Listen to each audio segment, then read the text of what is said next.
It seems like everywhere you turn these days, there's somebody pushing a matcha beverage. But do you even know what matcha really is?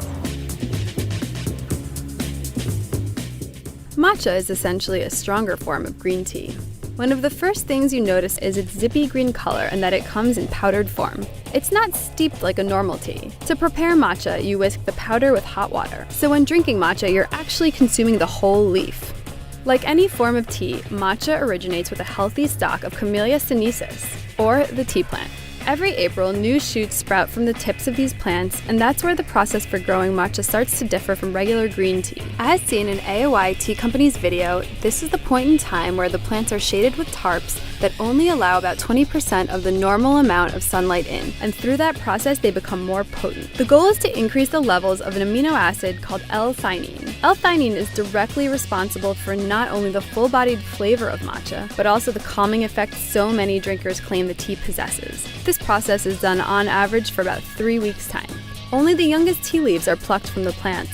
Within 20 to 24 hours of being plucked, it's Japanese custom to steam the leaves for 20 seconds. This stops the fermentation process from occurring and also preserves the leaves' rich color. Drying is the next step, and that occurs when the leaves are placed inside chambers that will be filled with flowing air that constantly circulates. Before the drying process is completed, the stems and veins are separated from the leaves. The part that's left is called tencha.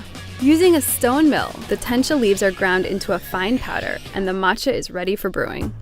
Ippudo in Manhattan is the place to experience matcha in its truest form. Traditionally, when you find matcha at a cafe, you find it in the thin preparation. However, here in front of me, I have 2 different styles, thick matcha, thin matcha. Generally, in a cup of matcha, you're gonna get a little bit less caffeine than a coffee. So essentially, I have had 3 coffees in the last 3 hours, so I'm really wired right now. Proceed with caution.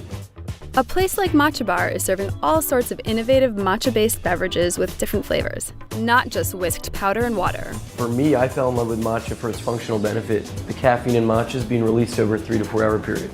So rather than all the 90 hitting you at once and then a crash, it's more of like a cruise control. Flavor-wise, for somebody that's never tried matcha before. Just like espresso, just like whiskey, just like a fine wine. It's really defined by this really nice bite of a green tea. A lot of it has to do with the texture.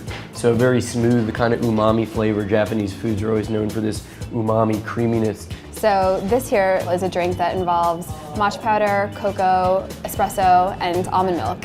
You can see the gradation of color from the brown here at the bottom up until the top of the drink, and certainly not traditional by any means at all, but hey, if it tastes good, that's okay. I hope you enjoyed this episode. If you want to see more, click here. Tea has to be somewhat enjoyable. It's very important that if your first sushi, your first tea, there's some means that makes it pleasurable so you want to come back the second time.